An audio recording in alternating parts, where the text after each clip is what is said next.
అక్షర రూపం ఇచ్చే నాయకులు 2047 విజన్ 2047 లక్ష్యాన్ని ఒక సంఖ్యగా కాదు స్వర్ణాంధ్ర స్వప్నంగా చూపించిన నాయకత్వం. గ్రామం నుంచి గ్లోబల్ వేదిక వరకు, రైతు నుంచి రోబోటిక్స్ వరకు, విద్య నుంచి విజ్ఞానం వరకు ప్రతి అడుగులో అభివృద్ధి ముద్ర వేసిన దిశా నిర్దేశకులు మన రాష్ట్ర ముఖ్యమంత్రి వర్యులు గౌరవనీయులు నారా చంద్రబాబు నాయుడు గారి అమూల్యమైన సందేశం.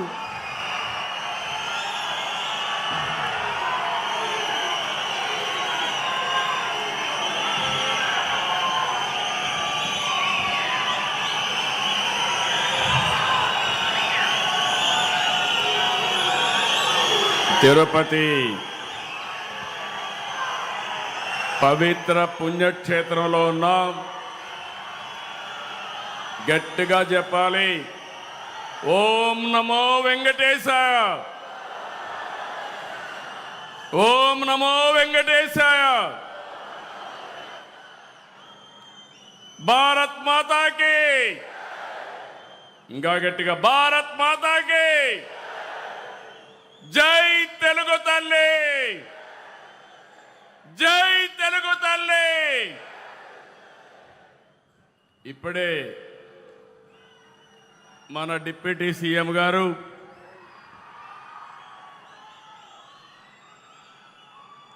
జనసేన అధినేత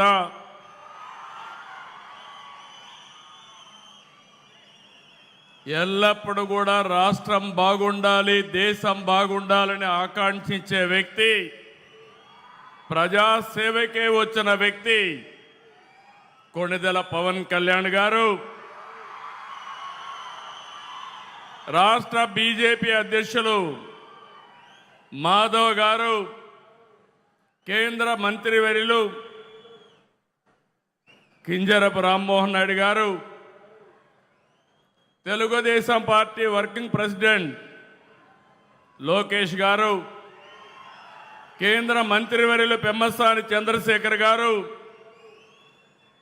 సహచర మంత్రివర్గ సభ్యులు స్థానిక శాసనసభ్యులు పులివర్తి నాని గారు, పార్లమెంట్ సభ్యులు ప్రసాదరావు గారు,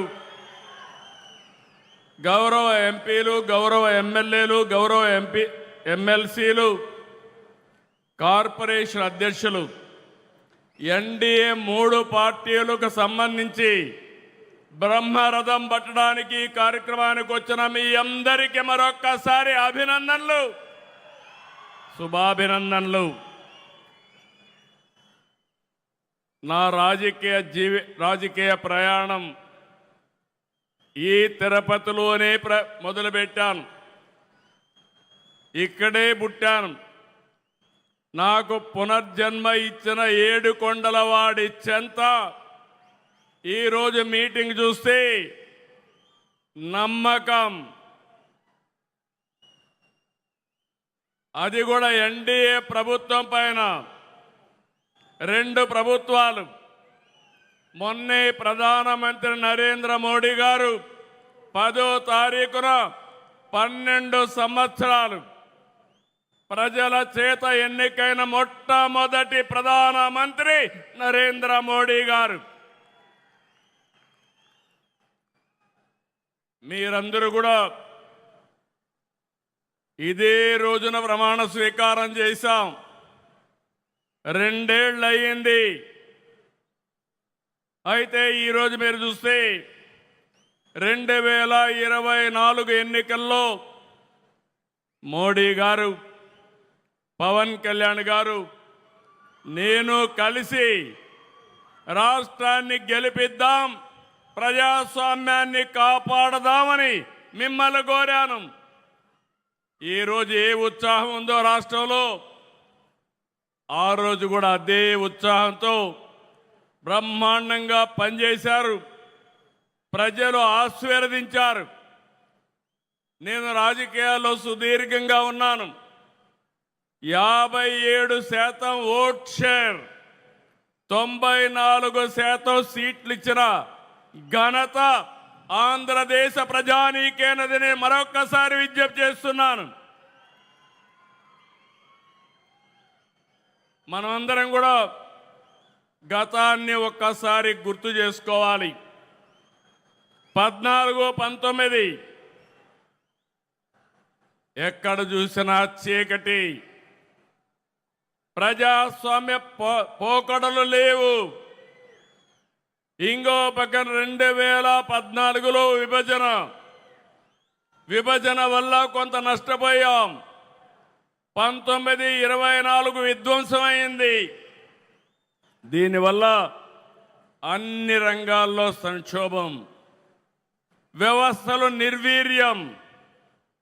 2019లో ప్రజావేదిక కూల్చివేతతో మొదలైన విధ్వంస పాలన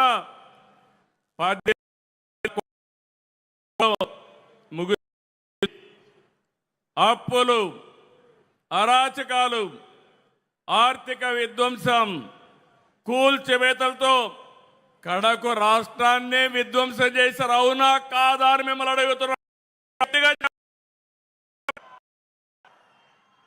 ఇది మనకెప్పుడు గుర్తుండాల్సిన అవసరం ఉంది. కేంద్రం 12 సంవత్సరాల్లో బ్రహ్మాండంగా అభివృద్ధి చేశారు. నరేంద్ర మోడీ గారు అభివృద్ధి, సంక్షేమం, సుపరిపాలన మనకు అందిస్తే ఈ 5 సంవత్సరాలు దాన్ని అందిపుచ్చుకోకుండా కడాన మీరు చూస్తే కేంద్ర పథకాలను పక్కన పడేశారు. సాగునీటి ప్రాజెక్టులను పాడుపెట్టారు. ఎంత దారుణం అంటే ఇన్వెస్టర్స్ని వేధించి వెంటాడి తరిమేశారు. యువత భవిష్యత్తు పైన దెబ్బకొట్టారు. ఆ రోజు కేంద్రం ఇంటింటికి ట్యాప్ వాటర్ ఇవ్వాలని 27,000 కోట్ల రూపాయలు ప్రాజెక్టు శాంక్షన్ చేస్తే 40% గ్రాంట్ ఇస్తే దాన్ని కూడా ఉపయోగించుకోలేదు. దీంతో కేంద్రం అన్ని పథకాలు నిలిపేసింది. అలాంటి చీకటి పాలన నుంచి మీ అందరినీ చూశాం. 3 పార్టీలు పోరాడాం, విడివిడిగా పోరాడాం. ఆ రోజు పోరాడితే మన వాళ్ళందరిపైన ఎక్కడికక్కడ కేసులు పెట్టారు. కొంతమందిని అందరినీ జైల్లో పెట్టారు. ఈ మీటింగ్లో నేను చూస్తున్నాను, ఎంతో మంది బాధితులు ఉన్నారు. అరాచకాలు జరిగాయి.